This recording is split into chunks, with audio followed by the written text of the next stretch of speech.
अस्सलाम वालेकुम students, welcome to online biology class. उम्मीद है कि आप लोग खैरियत से होंगे। स्टूडेंट्स, हमने टॉपिक स्टार्ट किया था sport and movements in animals. उसमें हम पढ़ रहे थे स्केलेटन के बारे में और उसकी टाइप्स हमने पढ़ी थी कि स्केलेटन की 3 टाइप्स हैं, hydrostatic skeleton, exoskeleton and endoskeleton. Hydrostatic skeleton के बारे में हमने प्रीवियस लेक्चर में पढ़ा था। आज हम पढ़ने जा रहे हैं एक्सोस्केलेटन के बारे में। तो आप इस टर्म को देख के आपको पता चल रहा है कि इसका क्या मतलब है। Exo means outside, skeleton mean rigid framework of body. तो ये है क्या? An exoskeleton is hard and outer covering to which internal muscles are attach. ये एनिमल की बॉडी के बाहर पाए जाने वाली एक प्रोटेक्टिव हार्ड कवरिंग है जिसके साथ मसल्स अटैच होते हैं। ये जो एक्सोस्केलेटन है ये इनर्ट होती है और नॉन लिविंग होती है, यानी कि इसमें पाया जाने वाला जो मटेरियल मैट्रिक्स है ये नॉन सेलुलर होता है और नॉन लिविंग होता है। इसको सिक्रीट कौन करता है? It is secrete by ectoderm in animal cell. Ectoderm आपको पता है जर्म लेयर होती है एनिमल्स में। ये जो जर्म लेयर है ये बनाती है एपिडर्मिस को या स्किन और नर्वस सिस्टम को बनाती है। तो एनिमल्स में जो एक्टोडर्मल सेल्स हैं यही जो हैं ये सेल्स एक्सोस्केलेटन को सिक्रीट करते हैं।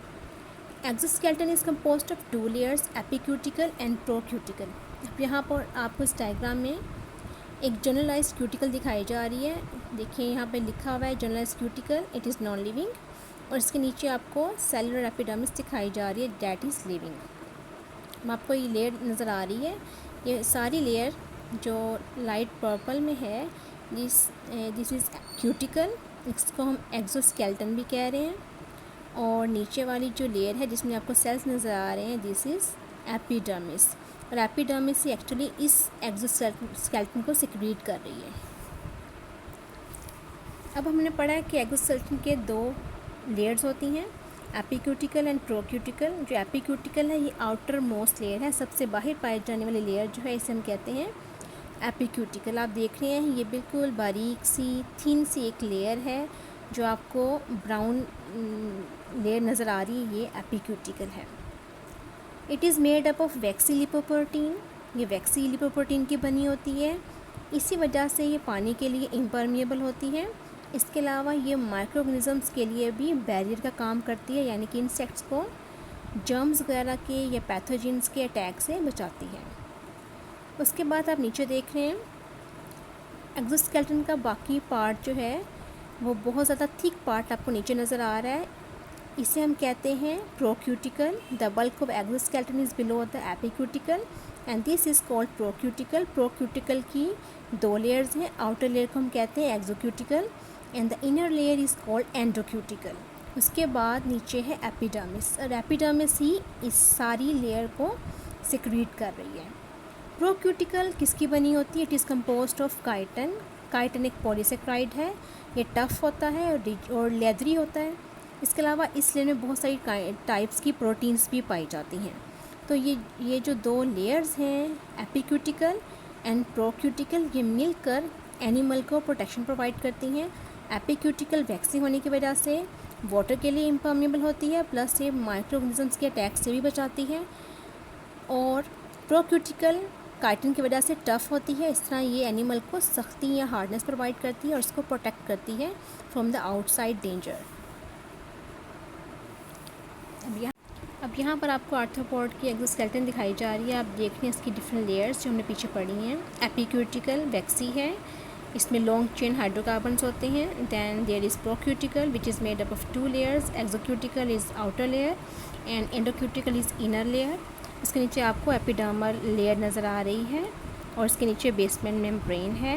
तो आप देख रहे हैं प्रोक्यूटिकल काइटिन की बनी होती है, साथ इसमें प्रोटीन्स होती हैं और कई दफ़ा इसके अंदर कैल्शियम सॉल्ट्स की डेपोजिशन भी की जाती है ताकि इसको हार्ड बनाया जा सके। अब यहाँ पर आपको एपिक्यूटिकल का स्ट्रक्चर दिखाया जा रहा है। एपिक्यूटिकल हमने पढ़ा था बहुत थिन लेयर होती है, लेकिन इसकी भी 2 लेयर्स हैं, आउटर एपिक्यूटिकल एंड इनर एपिक्यूटिकल। आप इसमें देख रहे हैं इसका स्ट्रक्चर दिखाया जा रहा है कि इसमें ये सीमेंट लेयर है, नीचे वैक्स है, फिर ओरिएंटेड वैक्स, क्यूटिक्यूलिन एंड इनर एपिक्यूटिकल। ये जो वैक्स है ये एक्चुअली पानी के लिए परमेबल बनाती है इस लेयर को, और उसके नीचे आपको एक्सोक्यूटिकल नज़र आ रही है जो कि प्रोक्यूटिकल का पार्ट है।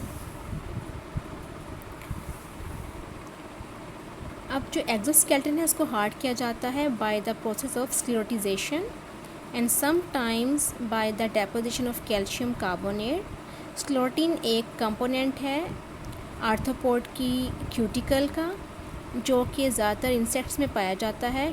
स्क्लेरोटिन बनाया जाता है क्रॉस लिंकिंग से by members of particular classes of protein molecules, और जिस प्रोसेस के दौरान इसको बनाया जाता है उस प्रोसेस को हम कहते हैं स्क्लेरोटाइजेशन। इसके नतीजे में क्या होता है, जो मटेरियल होता है उसकी रिजिडिटी जो है वो इंक्रीज़ हो जाती है और इंसेक्ट को ज़्यादा प्रोटेक्शन जो है वो मिलती है एक्सोस्केलेटन के हार्ड होने की वजह से। अब यहाँ पर आपको दिखाया जा रहा है कि देखिए नीचे एपिडर्मल लेयर है, आप देखें बिल्कुल एक थिन लेयर है एपिडर्मिस की, और उसके नीचे ऊपर आपको एक थिक लेयर नज़र आ रही है जो कि एक्सोस्केलेटन कहलाती है, और एपिडर्मिस ही एक्चुअली इस एक्सोस्केलेटन को सिक्रीट करती है। अब हम पढ़ते हैं मोलस्क के एक्सोस्केलेटन के बारे में। The simplest example of an exoskeleton is the shell of Mollusca, जो कि आम तौर पर बना होता है 1 और 2 पीसेस का।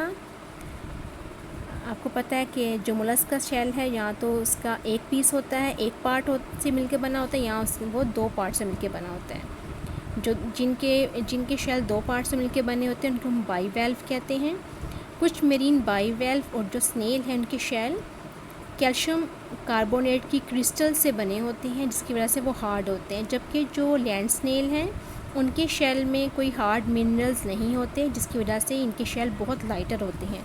अब यहाँ पर आपको इस डायग्राम में एक लैंड स्नेल या गार्डन स्नेल नज़र आ रहा है, आप देखें ये इसका शेल है, ये एक ही पार्ट पे मुश्तमिल है, लाइट होता है। जबकि जो मोलस्कन शेल है ये इसका एक एडवांटेज भी है कि ये एनिमल की बॉडी के साथ ग्रो करता है, और इसकी जो ग्रोथ होती है वो विजिबल होती है in the form of growth rings on the shell. ये आपको यहाँ पे डायग्राम में नज़र आ रहा है कि ये एक बाइवैल्व शेल है, इसमें आपको ग्रोथ रिंग नज़र आ रही है जो डिफरेंट ईयर्स के दौरान जो हैं वो बनी है। यहाँ पे ये देखिए फर्स्ट ईयर के दौरान बनने वाली ग्रोथ रिंग है, ये सेकेंड ईयर के दौरान है, थर्ड ईयर के दौरान। इसके अलावा जो मोलस्क की बॉडी के सॉफ्ट पार्ट होते हैं उसमें हाइड्रोस्टैटिक स्केलेटन भी पाया जाता है। अब हम बढ़ते हैं एक्सोस्केलेटन ऑफ आर्थ्रोपोड। सबसे जो कॉम्प्लेक्स एक्सोस्केलेटन है वो पाया जाता है आर्थ्रोपोड्स में। आर्थ्रोपोड्स में बहुत ज़्यादा अडैप्टेशंस होती हैं ताकि वो एक्सोस्केलेटन में रह सकें और ग्रोथ कर सकें। इनमें डिफरेंट तरह की मॉडिफिकेशंस होती हैं इनके एक्सोस्केलेटन में, जैसा कि इनकी जो एक्सोस्केलेटन है वो इन्वेजिनेट होके रिजिस बनाती है और बार्स बनाती है फॉर मसल अटैचमेंट। इसके अलावा इनकी जो एक्सोस्केलेटन है इसमें मॉडिफिकेशन होती है for the formation of joints. Joints पे एक्सोस्केलेटन जो होती है थिन होती है, सॉफ्ट होती है एंड फ्लेक्सिबल होती है, ताकि जॉइंट्स में इजीली बेंड कर सकें और एनिमल मूव कर सकें। अब आप इस डायग्राम से समझें कि ये कैसे बनाती है रिजिस एंड बार्स। अब यहाँ पर आपको एक इंसेक्ट दिखाया जा रहा है, इसकी पूरी बॉडी कवर्ड है विद एक्सोस्केलेटन। अब यहाँ पर आपको दिखाया जा रहा है कि यहाँ पर इसकी एक्सोस्केलेटन जो है ये अंदर जाकर एक फोल्ड बना रही है, ये इन्वेजिनेट होकर यहाँ पर रिजिस और बार बना रही है, रिच या बार बना रही है। ये रिच या बार क्या कर रहा है, ये मसल्स को अटैच होने के लिए स्पेस प्रोवाइड कर रहा है। इसके अलावा आपको यहाँ पे दिखाया जा रहा है इसका लिम यानी कि इसकी टांग। अब आप देखें यहाँ पर आपको दिखाया जा रहा है कि यहाँ पर देखें जॉइंट की तरह इसकी जो लिम है ये नज़र आ रही है, और अगर आप इसको देखें तो यहाँ पर आप देख सकते हैं कि ये जॉइंट है। ये देखिए यहाँ पर एक्सोस्केलेटन सारा हार्ड है, लेकिन यहाँ पर जॉइंट पे आके ये एक्सोस्केलेटन जो है ये थिन है, फ्लेक्सिबल है। यहाँ पे एक आर्टिकुलर मेम्ब्रेन होती है जो थिन और फ्लेक्सिबल होती है, और प्लस एक्सोस्केलेटन जो होता है वो थिन या फ्लेक्सिबल होता है। इसकी वजह से एनिमल जो है वो इजीली अपनी लिम्ब को यहाँ से बेंड कर सकता है। ये बिल्कुल वर्टिब्रेट के जॉइंट की कनेक्ट करता है। अब आपको यहाँ पर एक और डायग्राम में दिखाया जा रहा है, आप देख सकते हैं कि ये एक्सोस्केलेटन है ये एपिक्यूटिकल, एक्सोक्यूटिकल एंड एंडोक्यूटिकल, नीचे एपिडर्मिस है। अब देख रहे हैं कि एक्सोस्केलेटन जो है वो अंदर इन्वेजिनेट होके क्या बना रही है, बार बना रही है, रिज बना रही है, जिसके साथ मसल अटैच हो रहे हैं। इसके अलावा आप देख रहे हैं कि यहाँ पर आपको जॉइंटेड अपेंडिज दिखाया जा रहा है, और दिखाया जा रहा है कि ये जॉइंट पर ये जो एक्सोस्केलेटन है ये यहाँ से फ्लेक्सिबल है, ताकि जो एनिमल है उसकी टांग इजीली जो है बेंड कर सके और मूव कर सके। अब यहाँ पर वर्टिब्रेट के जॉइंट को कंपेयर किया जा रहा है विद आर्थ्रोपोड जॉइंट। अब आप देखते हैं कि हमारी जो बॉडी है उसमें जहाँ पे बोन्स मिलती हैं वहाँ पर जॉइंट बनता है, लेकिन इंसेक्ट्स की बॉडी में एक्सोस्केलेटन जो होती है आप देख रहे हैं वो कॉन्टिन्यूस होती है। सिर्फ होता क्या है कि जहाँ पे जॉइंट है वहाँ पर एक ये जो एक्सोस्केलेटन है ये थिन हो जाती है, और यहाँ पर फ्लेक्सिबल मेम्ब्रेन होती है जिसे हम आर्टिकुलर मेम्ब्रेन कहते हैं, जिसकी वजह से ये जो इंसेक्ट की बॉडी का पार्ट है इजीली वहाँ से बेंड कर सकता है। इसके अलावा एक्सोस्केलेटन में और भी बहुत सारी मॉडिफिकेशंस पाई जाती हैं। इनमें सेंसरी रिसेप्टर्स होते हैं जिन्हें हम सेंजिला कहते हैं। ये होते हैं इन the form of bristles and Lenz's.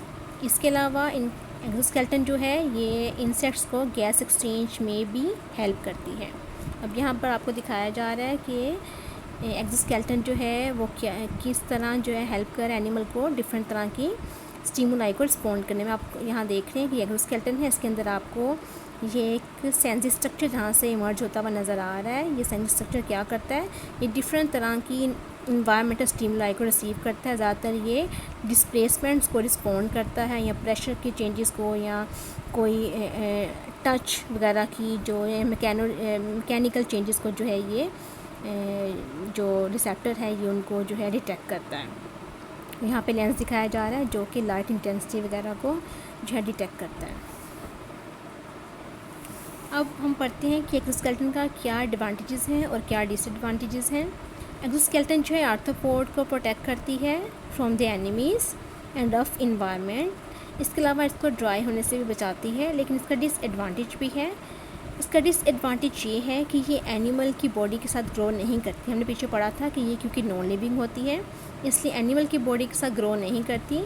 Animal को इसको पीरियोडिकली उतारना पड़ता है, शेड ऑफ करना पड़ता है और रिप्लेस करना पड़ता है इसको with one of the larger size. इस प्रोसेस को हम कहते हैं डाइसिस और मोल्टिंग। अब हम पढ़ते हैं मोल्टिंग के बारे में। तो डाइसिस के दौरान क्या होता है, इट इज़ अ प्रोसेस जिसके दौरान ओल्ड एक्सोस्केलेटन को रिमूव किया जाता है और इसको न्यू एक्सोस्केलेटन से रिप्लेस किया जाता है। अब इस प्रोसेस को 4 स्टेजेस में डिवाइड किया जाता है। सबसे पहले क्या होता है, एंजाइम सिक्रीट किए जाते हैं फ्रॉम हाइपोडर्मल ग्लैंड्स। ये क्या करते हैं, ये हाइपोडर्मस को सेपरेट करते हैं from the old exoskeleton by digesting the old endocuticle. अब यहाँ पर आप डायग्राम देखें, आप यहाँ पर देख सकते हैं कि आपको एपिडर्मिस नज़र आ रही है। इसको हाइपोडर्मस भी कहते हैं। क्यों कहते हैं, क्योंकि इसके ऊपर क्योंकि क्यूटिकल होती है तो ये डायरेक्टली एक्सपोज नहीं होती एयर के साथ, इसलिए इसको एपिडर्मिस भी कहते हैं, हाइपोडर्मिस भी कहते हैं। अब एपिडर्मिस में कुछ ग्लैंड्स होते हैं। ये ग्लैंड्स क्या करते हैं, ये एंजाइम सिक्रीट करते हैं। ये एंजाइम्स इसके ऊपर मौजूद एंडोक्यूटिकल को डाइजेस्ट करना शुरू कर देते हैं और इसको सेपरेट कर देते हैं फ्रॉम दिस एपिडर्मिस। उसके बाद क्या होता है, उसके बाद ओल्ड एक्सोस्केलेटन जो है ये स्प्लिट हो जाती है और इसमें पोर्स बन जाते हैं, यानी कि ये फट जाती है और इसमें सुराख हो जाते हैं। उसके बाद एंडोक्यूटिकल की डाइजेशन के साथ न्यू प्रोक्यूटिकल एंड एपिक्यूटिकल भी सिक्रीट कर दिए जाते हैं बाय द एपिडर्मिस। और फाइनली जो न्यू एक्सोस्केलेटन है उसको हार्ड किया जाता है by deposition of calcium carbonate. और हार्डनिंग के प्रोसेस के दौरान आर्थ्रोपोड्स जो होते हैं ये क्योंकि वल्नरेबल होते हैं प्रीडेटर्स के लिए, इसलिए ये अपने आप को छुपा के रखते हैं। यानी कि क्योंकि जब एक डाइसिस होती है तो इनकी बॉडी के ऊपर जो कवरिंग होती है वो हार्ड नहीं हुई होती, इसलिए ये इनको आसानी से ये प्रीडेटर्स इनको अटैक कर सकते हैं, इसलिए अपने आप को छुपा के रखते हैं। और ये सारी चेंजेस जो है इनको कंट्रोल करता है इनका नर्वस सिस्टम और हार्मोन जिसको कहते हैं एक डाइसन। अब यहाँ पर आप इस डायग्राम में देख सकते हैं कि ये देखें ये हाइपोडर्मिस है और इसके ऊपर ये ओल्ड एक्सोस्केलेटन है या ओल्ड क्यूटिकल है। हाइपोडर्मिस सिक्रीट कर रहे हैं मोल्टिंग जेल, इसमें एंजाइम्स होते हैं। एंजाइम्स क्या करते हैं, ओल्ड एंडोक्यूटिकल को डाइजेस्ट करना शुरू कर देते हैं।